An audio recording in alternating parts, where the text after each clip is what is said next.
Hey guys, it's Tess from Latte Library, and today I thought I would do a different kind of video that's not unboxings or like book hauls. Instead, I wanted to shift my focus to writing. If you follow my Instagram, I guess I don't post as much about writing as I would like to, but to be fair, I'm actually quite shy about it.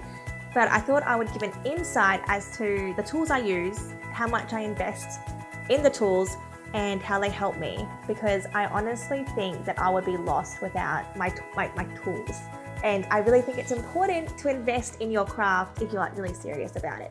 Which, if you don't know, it's like my ultimate dream to be an author or just to get my book out there. And I really don't want it to be bad. So I kind of just like, even like almost like overdo it and get like all these like help books. And anyway, I'm just gonna run through like my process kind of thing, and then we'll go into the tools, etc. Okay, so first, it seems really simple, right? Pen and paper was not the first tool that I actually used. Only recently have I gotten back into it. It helped, pen and paper helped me plan, not plan out my chapters, but basically get my scenes out, like just get all my ideas out really quickly. If you read what I've actually written in this book, which is where I've been writing recently, it would sound so bad and it would probably not, like, it would make not a lot of sense. But like when I like go onto the computer or whatever and start typing it, it all makes sense. And honestly, you just have to get your ideas down. And recently I have been in some sort of like a writing slump, and this has helped me so much. I think I started it in the last couple of months, and it just seems so like simple and so obvious, but to me it just wasn't. So yeah. So number one, get it down with these. Or that's just how it works for me, you know. Secondly, so I will go from the paper to, generally I go to my iPad because it is like portable, has a cute little keyboard, and I just take it everywhere with me. Every day to work, if I have a spare minute or my lunch break, I am literally on my iPad writing, unless I'm reading, but normally I'm writing. And I don't use Word. I used to use Word. I now use Scrivener.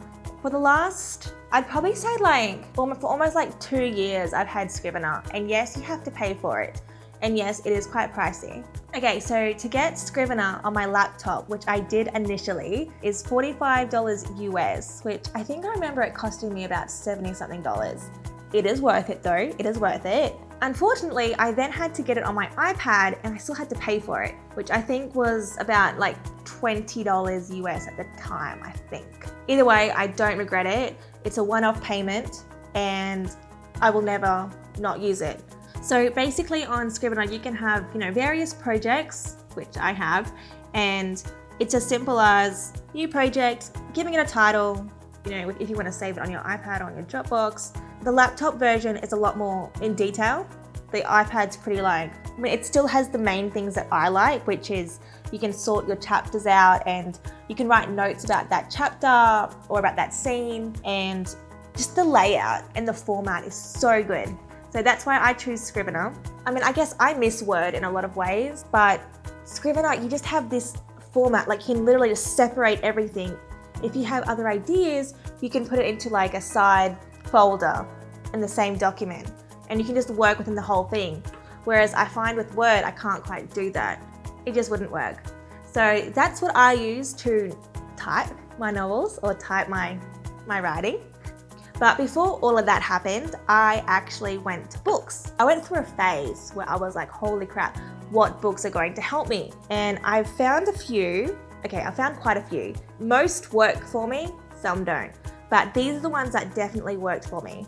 Bring Your Fiction to Life is the first book I actually bought. And so, I mean, it says, you know, crafting three-dimensional stories with depth and complexity, which I definitely needed help with at the time, and this book honestly helped me. I've got a few, like, got a bookmark and a tabby thing, because I continuously go back to this. What I like most about this book is that it talks about, you know, the different levels in characters, plots, and settings, which again, I probably still need help with. So definitely a good investment.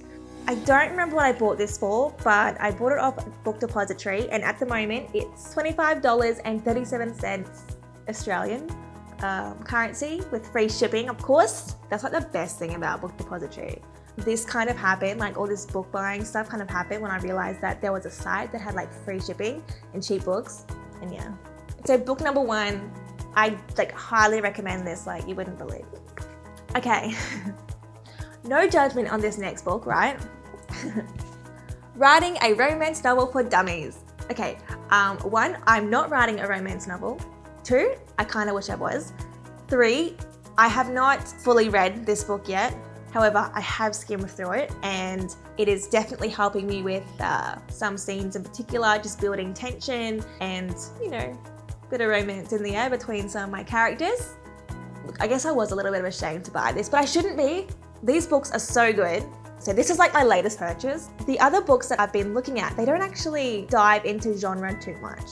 So the novel I'm working on at the moment is fantasy, but I definitely needed help with romance in it. So recommend this for sure.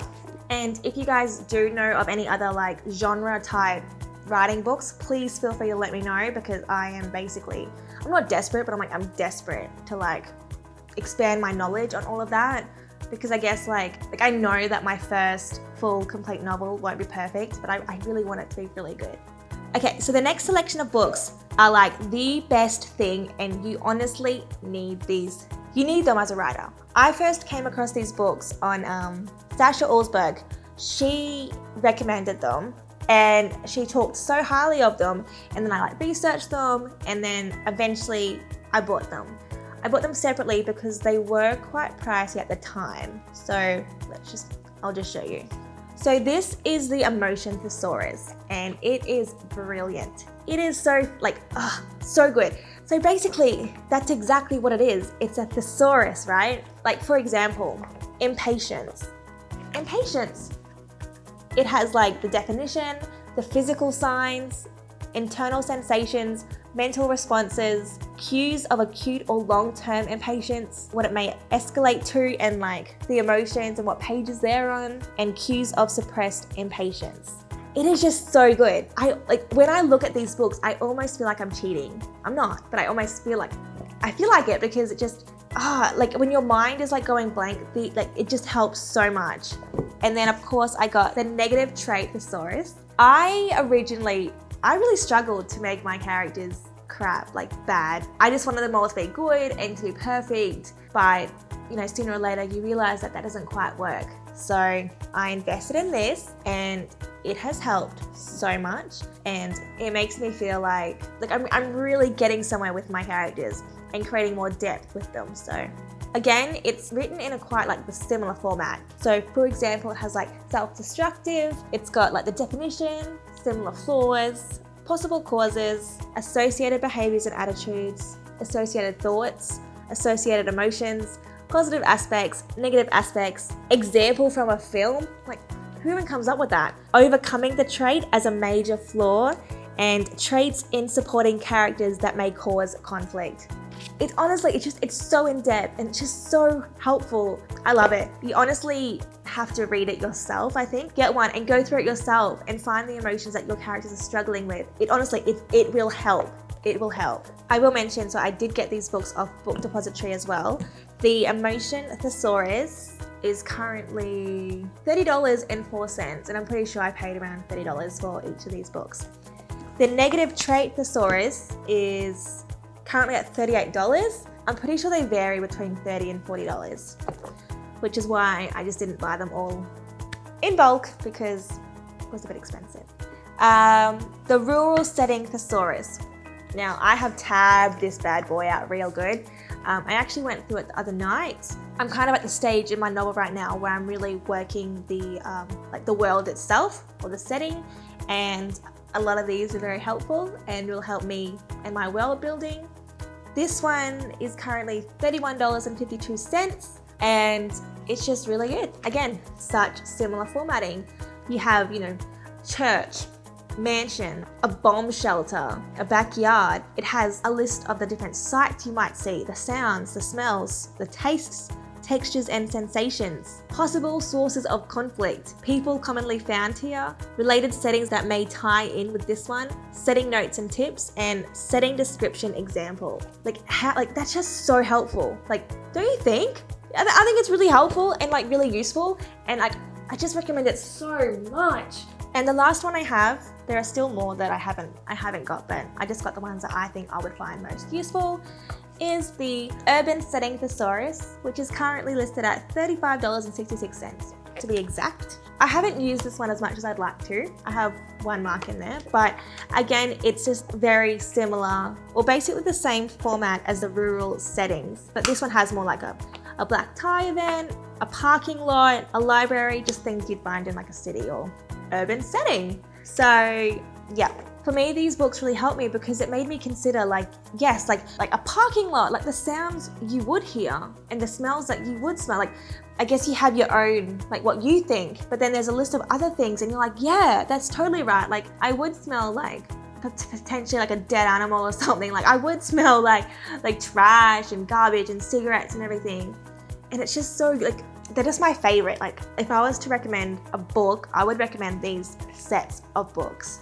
Yes, a little bit pricey, but totally worth it. And last but not least, if you've been watching my other YouTube videos or following my Instagram, you would know that I now regularly invest in the Go Scribbler boxes. It is a writing box, a brilliant box for writers. There's just so much knowledge and assistance in these boxes. For example, these writing passports. So for example, this is writing suspense. There was like voice, relationships. They are just so helpful and they help me, obviously, which is why I recommend them.